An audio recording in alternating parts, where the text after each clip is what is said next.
ഈ ലസ്റ്റ് എന്ന് പറയുന്നത് നമ്മുടെ ജീവിതത്തെ തകർക്കാൻ കേപ്പബിൾ ആയിട്ടുള്ള ഒരു കാര്യമാണ്. പല ക്രിസ്ത്യൻസും ദൈവവുമായിട്ട് വളരെ ക്ലോസ് ആയിട്ടുള്ള ഒരു റിലേഷൻഷിപ്പ് ആഗ്രഹിച്ചിട്ട് അതൊന്നും സാധിക്കാതെ ഇതിൽ പിന്നെയും പിന്നെയും വീണു പോകുന്നത് നമുക്ക് കാണാൻ പറ്റും. പക്ഷെ ദൈവത്തിന് നമ്മളെ സഹായിക്കേണ്ട മനസ്സുണ്ട്. ഇതിന്റെ പേരിൽ ഒരിക്കലും ദൈവം നമ്മളോട് മാഡ് അല്ല എന്നുള്ളത് നമ്മൾ മനസ്സിലാക്കണം. നമ്മളെ സഹായിക്കാനായിട്ട് ദൈവം കേപ്പബിൾ ആണ്. ദൈവത്തിന് അതിന് മനസ്സുണ്ട്.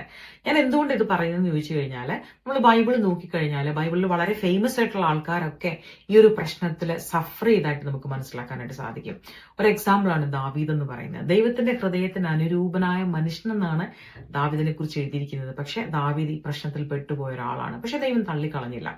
എത്ര ജ്ഞാനിയാണെങ്കിലും എത്ര ബുദ്ധി ഉണ്ടെങ്കിലും ഈ ഒരു പ്രശ്നത്തിൽ പെട്ടുപോകാം എന്നുള്ളതിന്റെ എക്സാമ്പിൾ ആണ് സോളമൻ എന്ന് പറയുന്നത്. സോളമൻ ഈ ഒരു വിഷയത്തിൽ ഒത്തിരി സഫർ ചെയ്ത ഒരു വ്യക്തിയാണ്. അതുപോലെ തന്നെ സാംസണും. പക്ഷെ നമ്മളും ഇപ്പൊ ഒരു വിശ്വാസിയാണെങ്കിൽ പോലും ഈ ഒരു പ്രശ്നത്തിൽ പെട്ടുകഴിഞ്ഞാൽ ദൈവം നമ്മളെ സഹായിക്കും. ഒരു പാപത്തിനും നമ്മളോട് ദൈവത്തിൽ നിന്ന് നമ്മളെ അകറ്റിക്കളയാൻ പറ്റുന്നതായിട്ടുള്ള യാതൊന്നുമില്ല. ദൈവത്തിന് രക്ഷിക്കാൻ സാധിക്കാത്തതായിട്ട് യാതൊരു പ്രശ്നങ്ങളുമില്ല. ഏതൊരവസ്ഥയും ദൈവത്തിന് മനസ്സിലാക്കാനായിട്ട് സാധിക്കും. ദൈവത്തിന് നമ്മളോട് വെറുപ്പൊന്നുമില്ലെന്ന് നമ്മൾ ഓർത്തിരിക്കണം. എങ്ങനെ ഈ ലസ്റ്റിൽ നിന്ന് നമുക്ക് രക്ഷപ്പെടാൻ പറ്റും? കാരണം ഇതൊരു മൗസ് ട്രാപ്പ് പോലെയാണ്, അല്ലെങ്കിൽ നമ്മൾ ഈ മീൻ പിടിക്കുമ്പോൾ ഉപയോഗിക്കുന്ന ഒരു ഹുക്ക് പോലെയാണ്. നമ്മൾ കാണത്തില്ല, അല്ലെ?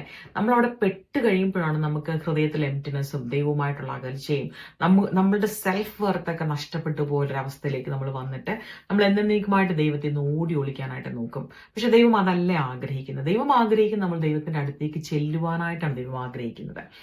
ഇനി എങ്ങനെ പ്രാക്ടിക്കലായിട്ട് നമുക്ക് ഇതിൽ നിന്ന് രക്ഷപ്പെട്ട് നിൽക്കാൻ പറ്റും? ഒന്നെന്ന് പറയുന്നത്, നമ്മൾ ഇതിനെ റെസിസ്റ്റ് ചെയ്ത് നിൽക്കുക. നമ്മൾ ജോസഫ് ചെയ്തതുപോലെ ഈ അവസ്ഥയിൽ നിന്ന് ഓടി ഒളിക്കുക, ഇതിൽ നിന്ന് മാറിക്കളയുക, ആ ഒരു സിറ്റുവേഷനിൽ തന്നെ മാറിക്കളയുക. രണ്ടെന്ന് പറയുന്നത്, നമ്മൾ ദൈവവുമായിട്ടൊരു അടുത്തൊരു റിലേഷൻഷിപ്പിലേക്ക് വരുവാനായിട്ട് നോക്കുക.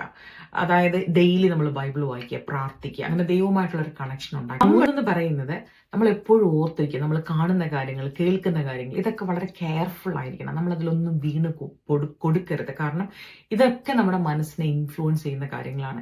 ഈ ലസ്റ്റിൽ പെട്ടുപോകുന്നത് വെർത്തല്ല. നമ്മളുടെ ലൈഫ് വെച്ചുള്ള കളിയാണ് നമ്മൾ കളിച്ചുകൊണ്ടിരിക്കുന്നത്. നമ്മുടെ കുടുംബജീവിതത്തെ ഡിസ്ട്രോയ് ചെയ്യാനായിട്ട്, നമുക്കുള്ള സൽപ്പേരെ നശിപ്പിച്ചു കളയാനായിട്ട്, നമുക്കുള്ള സകലത്തിനും ഡിസ്ട്രോയ് ചെയ്ത് കളയാനായിട്ട് ഇതിന് സാധിക്കും. അതുകൊണ്ട് ഇതിൽ നിന്നൊക്കെ മാറി നിൽക്കുവാനായിട്ട് ശ്രമിക്കുക. ദൈവം നിങ്ങളെ അതിനെ ശക്തിപ്പെടുത്തും. നമ്മുടെ സ്വന്തം വിൽ പവർ കൊണ്ട് സാധ്യമല്ലെങ്കിലും ദൈവത്തിന്റെ ശക്തിയാൽ ഇത് സാധ്യമാണ്. ദൈവത്തിന് നമ്മളെ സഹായിക്കാനായിട്ട് മനസ്സുണ്ട്. ദൈവം നിങ്ങളെ അനുഗ്രഹിക്കും.